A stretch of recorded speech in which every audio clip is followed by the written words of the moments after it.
Don Tapscott, And I'm Alex Tapscott. and we'd like to welcome you to the first episode of our weekly video series, What's on Tap? I guess Alex the Tap is obviously a reference to our common surname. I don't know, what is this thing going to be? A weekly analysis, a banter, a rant? How would you describe it? Yeah, maybe a rundown of all the most important things that have happened this week and an unfiltered analysis of what it means, why it's important, and why everyone should be paying attention. Okay, this should be raw. It should move quickly, and we're going to be the one take Tapscott's here. So, Alex, let's start with the Coinbase IPO. Or I guess it wasn't an IPO; it was a direct listing.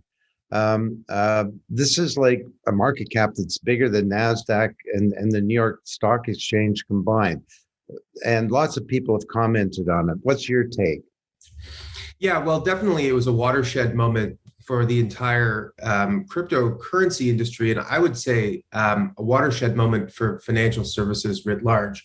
Coinbase is the largest exchange in the United States. It is not the largest exchange in the world, but it's the one that's well known. It caters to institutional as well as individual retail clients, and it's the one that has the strongest backing from VCs and other large, financial backers. And the IPO itself was a success in that the company's guide price was $200 per share, and it ended up settling in at around $300. I think probably it didn't meet the highest expectations that people had of it, and as a result, what we've seen is Coinbase as a proxy for Bitcoin and vice versa have both been trending downward since that day. So I think at least for now, so long as there aren't other companies available to invest in the US, that Coinbase will act as a proxy for the price of Bitcoin, for better or for worse, for a lot of institutional investors.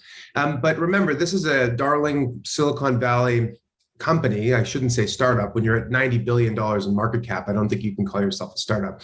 But this is a company that for the first time, institutional and regular investors will feel comfortable owning.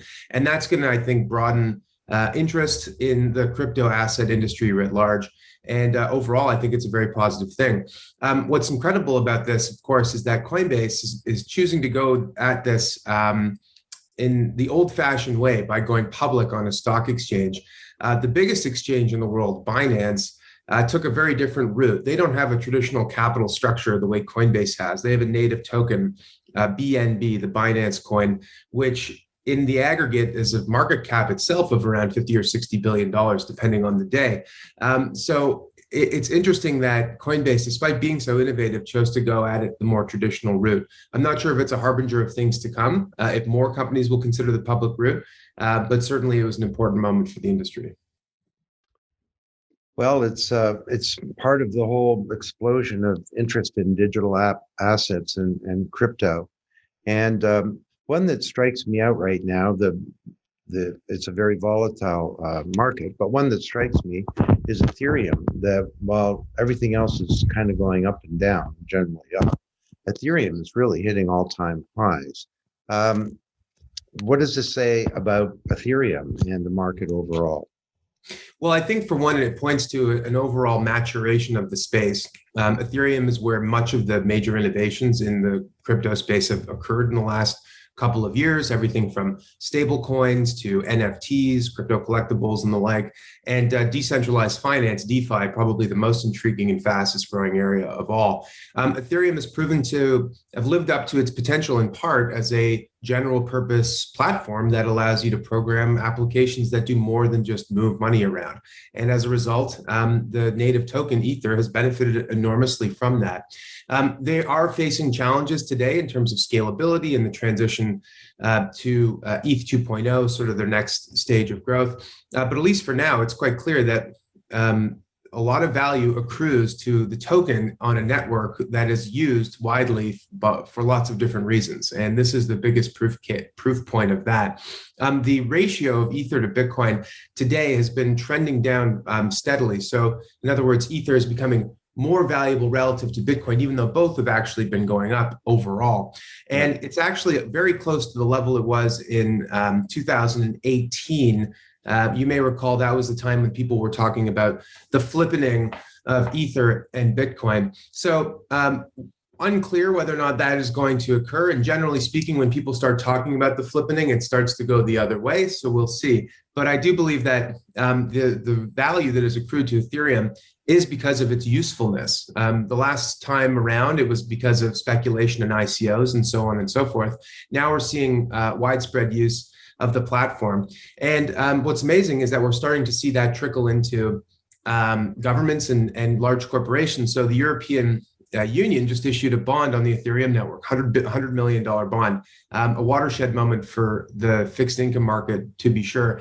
But we're also seeing the NBA, Disney, and other large companies looking at NFTs, and all of these things run on the Ethereum network.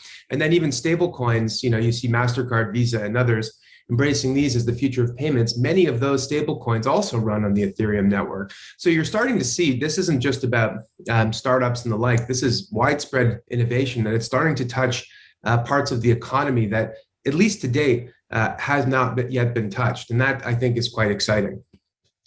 Yeah, it raises some interesting issues, doesn't it? Like if you look at the price of any of these platforms or assets right now, they're a function of all kinds of things which are not necessarily related to value.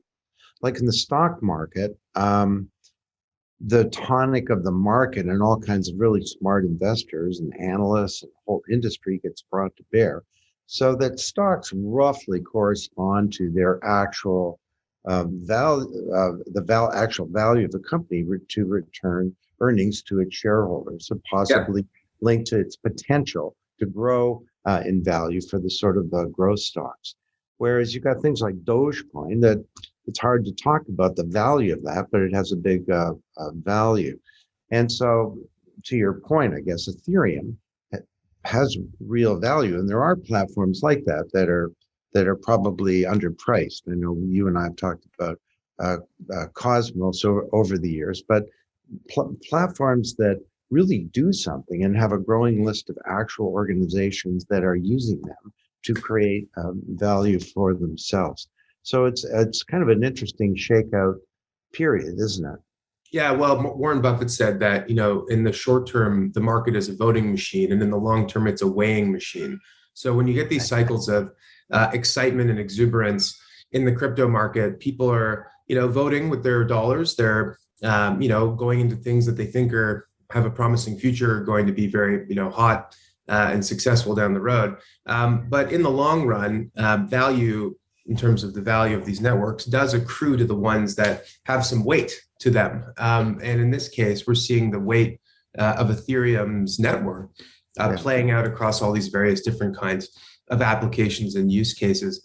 But what we're starting to see is a kind of future that I think few people expected. Certain smart people anticipated this, basically like a multi-chain future, where in fact a lot of applications and a lot of use cases like stablecoins aren't necessarily confined to a silo of a specific blockchain. Like they don't need to necessarily run on Ethereum, for example. And we're seeing some of these emerging platforms like Solana and like Cosmos, and even things like Matic, which used to be called Polygon. This is really just sort of a side chain of Ethereum, but it's helped to scale applications and now has accrued billions of dollars of value. We're starting to see this sort of like a mix of different kinds of technologies knitting themselves together and allowing applications to run across these different platforms. It's not unlike the internet in the early days, this idea that you had sort of communicating protocol that would sort of knit together this disparate network of networks. And they're starting to see that play out in the crypto space.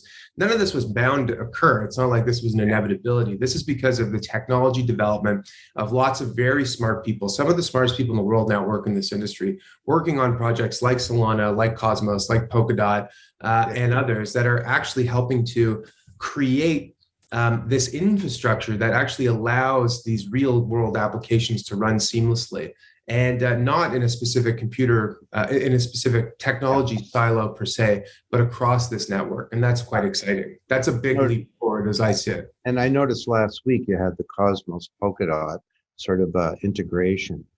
People have talked about the roller coaster. I'm not sure it's a good analogy for the crypto marketplace, because roller coaster, none of these analogies are, but roller coasters start somewhere and then they go up and down, up and down. They end up back down where they started. Digital assets, while volatile, I think the overall trajectory is one that's up. I mean, as we increasingly are digitizing all of these financial assets that used to be in a non-digital form, and overall, and creating new kinds of assets as well. And Yeah. while there's volatility and while some will win and some won't, the arc overall is a positive one, A. And I think B, we're also in the early stages as well. Well, I will say this, that with all technology, the technology comes in cycles. And we had a mini cycle in 2017 and 2018. And now we're in this much larger cycle. The value of the crypto asset market is about twice what it was at the peak of 2017. Generally speaking, the second leg doesn't top out at double the size. It usually tops out at 5 times the size or 10 times the size. We've seen this play out, in the technology space. The market cap of Apple and Amazon combined today is greater than all of the value that was lost in the dot-com crash, for example, right? Right. So the size of technology, the internet, has proven to massively dwarf any kind of over exuberance that happened the last time around. It just takes some time. So there will be pits and valleys and setbacks along the way, and nothing that we say on this talk should be construed as investment advice. But the reality is that it's still early stage. When Visa and MasterCard and PayPal and Tesla and Facebook and all these companies start to take this stuff seriously, which they have, that the rest of corporate America, governments, and other institutions aren't far behind. And when that happens, it's going to make the first and second wave of this cycle look like kid stuff in the grand scheme of things. And, what inning are we in? Maybe the second inning of this game, to use an overwrought analogy, but it's true. There's still a lot more of a ball game to play here. Well, and one of the advantages of being old is that I've actually seen all of this going back to the 70s. And your description of this is like the early days of the internet, I think actually kind of worked. Some people watching this may not remember, but in the early 1990s, the internet was fragmented, at least in terms of the enterprise, into private intranets that didn't communicate with each other. And this was a protective step that companies took because the internet was all about crime and porn. It was the Wild West and a place of chaos and calamity and recklessness and so on. And the same thing is kind of happening today. Hey, let's move on. I noticed that you were interviewed about sports. Yeah. Was that a bucket list thing? Maple Leaf star Austin Matthews unveils NFT collection for auction, joins digital sports, blah, blah, blah. What was that all about? Well, I finally made it into the sports pages, but not as an athlete, unfortunately, as a commentator on NFTs. So finally, you were in the Toronto Star as an athlete. I remember as a rugby star. True. Yeah, but it's been 15 years. So I'm back in it, but not as an athlete. It's I don't know. It's the convergence. It's worlds colliding. I get to talk sports and talk NFTs at the same time. What greater thing is there in the world? But yeah, it was definitely a bucket list thing. So for our international audience, Austin Matthews is one of the most popular players in the NHL, the hockey league here in North America.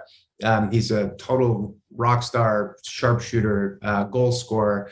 For our international audience, he's like the Lionel Messi of hockey right now. He just puts the puck in the net, and people love him for it. And he's also kind of a part of a new generation, younger, a bit more outgoing. Hockey players are notoriously boring, frankly, in terms of how they approach the media and sort of new technology, in contrast to, say, soccer or basketball, where the athletes are huge brands. So what you're seeing is these NHL stars looking at NFTs as a way to, expand their reach, to tap into maybe a new younger audience, to raise their brand value. And Austin Matthews, and also I should add, to give back to the community. Every hockey player so far that's launched an NFT has made sure that a part of the proceeds of the sale go towards a charity of their cause. And maybe I'm putting the cart before the horse. NFTs, for those who aren't aware, non-fungible token is what it stands for. So the fungibility just refers to its uniqueness. So things like dollars and Bitcoin are very fungible. You can trade $1 for the next dollar. There's no difference. But things like artwork and collectibles and the like are unique, right? So there's only one Mona Lisa, for example, to use an extreme sort of use case. And so what hockey players, basketball players, artists, musicians, and other sort of creators of value are doing is minting these NFTs. And basically, they are unique, scarce digital assets that only exist in one place at one time and can be, stored, shared, displayed, sold, just like any other kind of asset, art, or collectible. And they've become a massive marketplace. They've become a really powerful tool that have allowed artists, for example, to monetize their value that they create, particularly digital artists. And we saw one of the largest sales ever for a living artist. The digital artist Beeple sold an NFT for $69 million just a few weeks ago. And this is an important sort of step forward for creators. One of the big challenges of the first era of the internet was that when you create something like a piece of art or a song, a JPEG or an MP3 or whatever, it can be duplicated and copied a million times. And so the value of the original, so to speak, goes to zero, basically. And it also means that it's harder to get paid on an ongoing basis for your things that you create. So in the old days, artists used to get royalties from record sales. Now they have to rely on Spotify to pay them out of a black box. So what NFTs allow for is for artists to actually take a cut of resale on the things that they sell. So on things like Nifty Gateway and on Dapper Labs, these are, NFT platforms, you can actually program into an NFT when you mint it, that every time it's sold or resold by the next buyer, that you get to participate in the upside. So you get 5% or 10% or whatever it is. This is actually something that we talked about in Blockchain Revolution 5 years ago. In fact, I have a piece of art from 6 years ago that I bought using Bitcoin, of which that is part of a broader piece of art. And every time the main piece of art is sold, I get some of the value. Yeah. So nothing so powerful as an idea whose time has come. Yeah. Well, I mean, when we wrote Blockchain Revolution, we had this chapter on creative industries. And, a lot of people were like, well, what's that got to do with anything? Isn't that sort of small potatoes? Well, it isn't actually. Intellectual property and art and music are huge industries. And they're important industries for our economy, but also for our culture and for society. So figuring out ways to ensure creators get paid fairly and on time and in a transparent way is really important. And NFTs have proven to be quite a powerful tool in helping to create that reality. So it's an exciting space. Yeah. So we're running out of time here. We want to try and keep these to half an hour. And I want to describe a bit what's going on at the BRI. But another big one is China's central bank digital currency. And of course, the whole world, at least the plugged in world, has been watching as we move towards state-based digital currencies. And we had some big developments this week with China doing partnerships. Why don't you tell us about that, and we'll talk about it. Sure. So China's central bank digital currency called the DCEP, has been underway for years. We've talked about it before in research. It's by far the most developed project of any major nation state. And this week, they took another sort of leap forward by engaging Alipay and Tencent, two of the largest corporations on the planet, and basically the duopoly that controls huge swaths of the Chinese digital economy, to basically turn over their databases and all their systems and information so that they could expand the DCEP.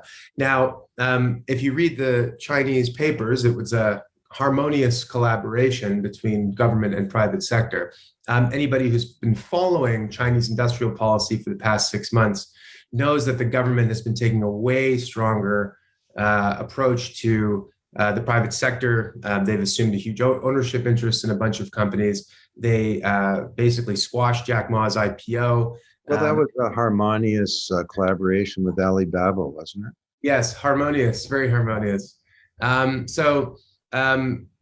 hook or by crook, the private sector in China has now become an arm of the state once again in achieving this goal, and that's now being applied to this digital currency. So to me, that just says that China is deadly serious about making this happen. This isn't innovation theater. They're not trying to do some project for the sake of doing it. They want to roll this thing out, and this is a huge escalation of that strategy, I think. So stay tuned for more on that. And hey, by the way, before we go, I know that there's been a lot going on at the BRI recently. Actually, just last week, you had this great webinar on digital identity with the Hyperledger folks and a couple of others as well. That was an amazing discussion. Do you want to talk a little bit about that?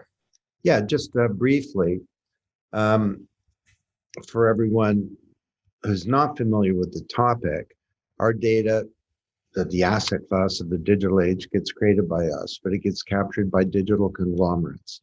A term, by the way, Alex, that I was trying to figure out, when did we invent that idea? It was a 2006 paper. We've actually posted it on my personal website, dontapscott.com. But we said this is a new species of business that can evolve into adjacent or not so adjacent industries because of their ownership of data. So they create this value, but or we create this value, but they capture it. And that results in a lot of problems. It's not just privacy. We can't use the data to plan our lives. We can't monetize the data. The data is not secure because it's on central servers. We can't use the data in, say, a pandemic for social causes because it's buried in silos. And our privacy is being undermined. And privacy is the foundation of freedom. So the issue here is we need to get back our digital identities so that we can manage them for ourselves and responsibly. So we had a big discussion about that, the notion of a self-sovereign identity. It was just a terrific conversation. And it was full. We were turning away people, as we do with these webinars, Zoom limitations. But it was so good that people said, look, we want to not just to access that, we'd like to get a transcript. So what we're doing is turning it into one of the BRI reports. And unlike the reports, which are proprietary to the members only, they have to pay, a couple $100,000 to get access to this stuff. We are going to be making it publicly available in the Creative Commons, as we did with a month ago with our big report for Biden-Harris on rethinking technology strategy for the American government and the American economy and in society. We also did that recently on our big report on blockchain and pandemics. So people can stay tuned for that at www.blockchainresearchinstitute.org. And I'll mention just another thing that's happening at the BRI. Stay tuned next week for some big announcements.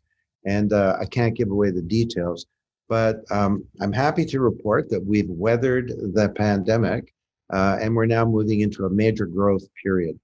New companies joining the BRI, and we'll be announcing that. But also we're doing a global expansion. So we have offices in South America and in Western Europe, but we're going to be announcing a major expansion into Africa and creating the BRI Africa, the BRI Middle East, and we also have the BRI in Korea. We have wonderful partners for each of those. So I don't want to take the wind out of the sail of the big announcement next week, but when people see who are the details of our partners in these countries, I think they're going to be pretty interested. So time to get this party started. Got a new economy to build here. Yeah. Well, that's exciting stuff. And, just like the industry itself, the BRI is still just getting started. And it's exciting to think about what you will be able to achieve, what we will be able to achieve here in the future. So, okay, Mark spoke. Thanks. Thanks to everybody. This has been our first conversation. And every week we'll be digging down on what's going on this week. Feel free to come to blockchainresearchinstitute.org to pose questions for us or things you'd like to see us discuss. Adios. Take care.